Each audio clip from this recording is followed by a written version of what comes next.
저는 소개받은 김병준이라고 하고요. 또 오늘 강의는 실패 속에서 찾은 성공, 나의 연구는 실패에서 비롯됐다라는 부제로 강연을 시작하도록 하겠습니다. 저는 조금 특이한 이력을 가지고 있다고 생각했습니다.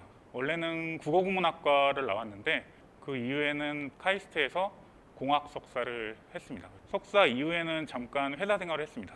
그 회사 생활을 하면서 사실 박사 과정을 했던 거였어요. 처음에는 박사 생활을 오고 싶어가지고 온 게 아니라 석사를 마치고 한 1년 반 정도는 회사 생활을 하면서 방황 같은 거였던 것 같아요. 그래서 처음에는 스타트업에도 있어봤고 가장 최근에 있던 직장은 은행이었어요. 거기서 인공지능이나 데이터 분석가로 일을 하면서 야간에 대학원에 다시 돌아와서 밤에 다시 공부하는 그런 생활을 한 2년 정도 했습니다. 되게 힘들었죠, 사실은. 그때는 수업을 들으면서도 풀타임 수준 학생이랑 비슷하게 연구에도 참여하고 회사를 다니면서 그 당시 여기 국제학회에서 같이 논문도 쓰고 굉장히 열심히 살았던 것이 좀 기억이 나고요. 그 당시에 회사와 병행을 하면서 박사 과정이 굉장히 힘들었지만 제가 데이터 사이언티스트로 일을 했기 때문에 거기 안에서 실무와 학업을 같이 병행하면서 시너지 효과가 굉장히 컸던 것 같아요. 이제 2020년 2월에 이제 제가 박사 수료를 하고 그 이후에는 회사는 더 이상 다니지 않고 우리 학교에서 강의도 하고 연구도 하는 그런 삶을 살고 있습니다. 이제 인문학 연구자로서의 정체성도 있고 데이터 사이언스 공부도 동시에 하고 있는 상황이잖아요. 제가 지금 어떻게 보면 선행 연구가 거의 없었어요. 그래서 굉장히 힘든 여정이었죠. 그 힘든 여정을 어떻게 극복할 것인가 하는 고민을 굉장히 많이 했습니다. 선행 연구자도 없고 그렇다고 지도 교수님이 도와줄 수 있는 것도 아니고 굉장히 많은 실패가 눈앞에 있었습니다. 여러분들이 연구를 하다 보면 6개월 동안 했던 연구가 무너지기도 하고 한 1년 동안 했던 연구가 갑자기 뭐 지도 교수님이 이건 아닐세 자네 뭐 이런 식으로 말하면서 무너지기도 합니다. 그렇지만 내가 지금까지 했던 것들이 정말 무의미한 것이었나라고 하면 저는 그렇게 생각하지 않습니다. 여러분들이 했던 그런 시행착오가 다 의미가 있었어요. 다만 그게 발현되기까지 어느 정도 시간이 많이 필요하게 됩니다. 지금 하고 있는 시행착오들이 나중에는 굉장히 큰 자산이 될 것이다. 근데 다만 그런 시행착오가 자산이 되지만 그 시행착오도 잘해야 된다는 거예요. 오늘 제가 하고 싶은 말은. 핀란드는 실패의 날이라는 행사를 엽니다. 매년 10월 13일에 대학생이라던가 교수, 벤처, 캐피탈리스트 이런 사람들이 다 모여서 실패의 날이라는 행사를 합니다. 그 실패의 날이라는 행사는 무엇이냐면 나의 실패가 이런 것이었고 그 실패 때문에 나는 망했다 혹은 나는 실패했다라는 걸 공공연히 다 이렇게 다른 사람들한테 말해주는 행사예요. 근데 그 행사가 왜 굉장히 좋은 것이냐면 저 사람은 저렇게 실패했구나라는 걸 보면서 사람들이 어떻게 성공으로 나아가는 길을 오히려 더 잘 이해할 수 있다고 생각을 했습니다. 여러분들이 대학원 와가지고 난 정말 바보 같아 이것도 모를까 뭐 연구는 뭐 하는지도 모르겠고 겨우겨우 수업 따라가기 바쁘잖아요. 근데 거기 안에서 실패가 어떻게 내가 성공으로 만들 수 있는지가 계속 생각하셔야 그 다음으로 나아갈 수 있다는 거예요. 연구자에게 왜 실패가 중요한지 조금 생각을 해볼까요? 연구하는 과정이 여기서 뭐 주제를 설정한다거나 데이터를 모은다는 과정이 이게 한꺼번에 진행되는 게 아니라 계속 쳇바퀴 돌듯이 돌아가게 됩니다. 거기 안에서 다시 연구 주제를 다시 수정하고 다시 데이터를 모으고 그래서 어떻게 보면 실패하는 과정이 필연적으로 있을 수밖에 없고 시행착오를 겪을 수밖에 없어요. 연구는 실패 없이 성공할 수가 없는 거고 여기 안에서 내가 정말 머리를 싸매서 조금이라도 조금 다른 것들을 조합해가지고 보여주는 게 지금 석사나 박사의 역할이기 때문에 내가 연구하는 게 무엇인지 그래서 대학원에서 공부한다는 게 무엇인지 조금은 생각을 해보셔야 된다. 그래서 제 실패 이야기를 조금 해보도록 할게요. 되게 부끄러운 얘기인데 제가 카이스트 석사할 때 F를 한번 받아본 적이 있어요. 자연어 처리라는 과목이었는데 심지어 이게 요즘 제 전공이에요.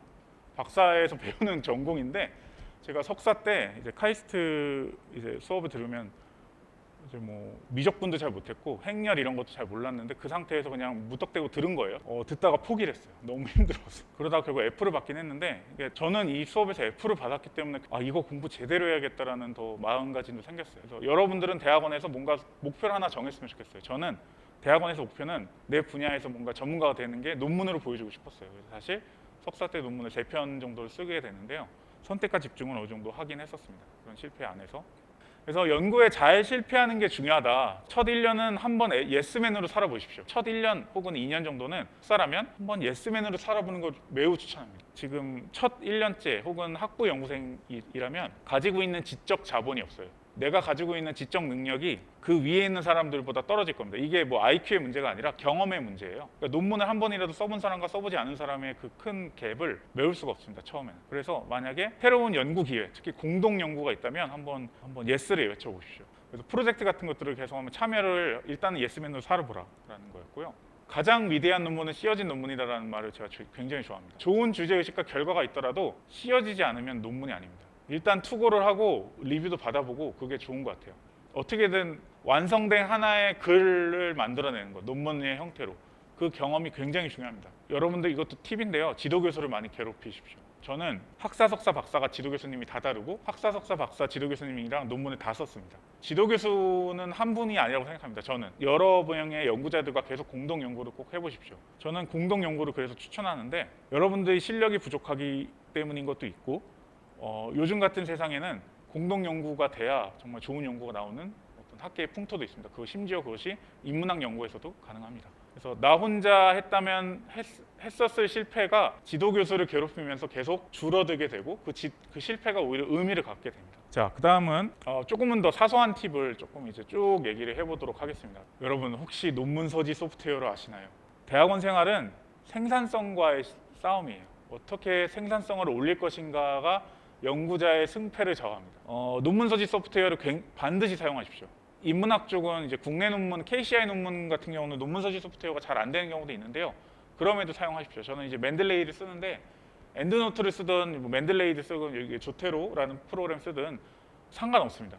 뭐든지 생산성을 높일 수 있는 굉장히 좋은 방법입니다. 더 이상 엑셀로 저장하지 마시고 거기 안에서 내가 읽어야 할 논문 그리고 읽은 논문 그리고 여기 안에서 여기 논문 서지 소프트웨어 안에서 PDF 파일을 읽고 밑줄 치고 그런 거면 다 이제 클라우드 연동이 돼요. 그래서 그런 식으로 반드시 논문 서지 소프트웨어를 활용하십시오. 그 다음에는 이제 각종 연구 데이터에 대해서 클라우드에 관리하라는 건데요. 이거를 쓰라는 이유는 2TB 혹은 1TB 이하에서는 거의 무제한으로 구글 드라이브 계정이 사용이 가능합니다.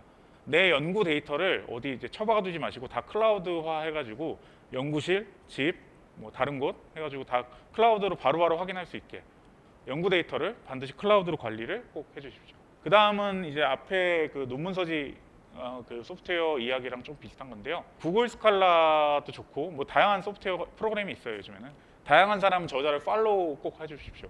팔로우하는 저자가 어떤 신작을 내거나 그 저자와 비슷한 연구를 한 논문이 새로 뜨면 여러분들의 알림이 갈 겁니다. 메일로. 아니면 저는 이제 관심 있는 분야의 키워드를 이렇게 알림을 설정해 줄 수도 있습니다. 내가 관심 있는 분야의 키워드 기반으로 하게 되면 그 키워드를 사용한 새로운 논문이 뜹니다. 알림이. 저는 매일매일 그걸 봅니다. 그래서 그거를 논문을 다 읽어보라는 게 아니에요. 모든 알림을 다 볼 필요는 없지만 훑어보기만 해도 그래도 나름 학계의 트렌드를 알게 될 겁니다. 그 다음에는 자신의 구글 스칼라 프로필도 좀 만들었으면 좋겠어요.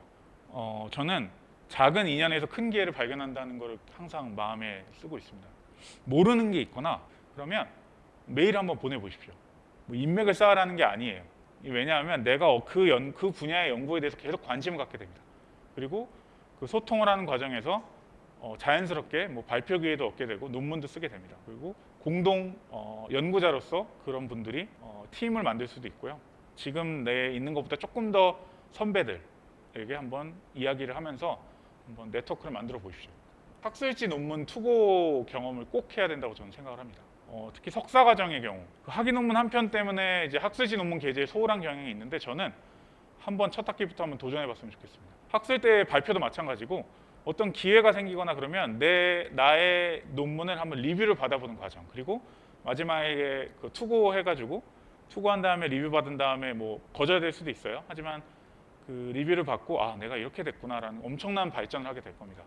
학위 논문에만 집중하느라고 그 소중한 과정을 놓치는 그런 후배분들이 있었어요. 그래서 그거는 꼭 챙겼으면 좋겠고 그 과정에서 정말 배우는 게 많을 겁니다. 네네.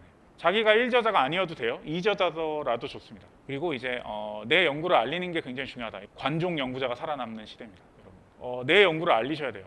내 연구를 알리지 않으면 의미가 없습니다. 이 요즘 같은 시대에는 알아주지 않아요. 그래서 스스로 알리는 것도 중요하다.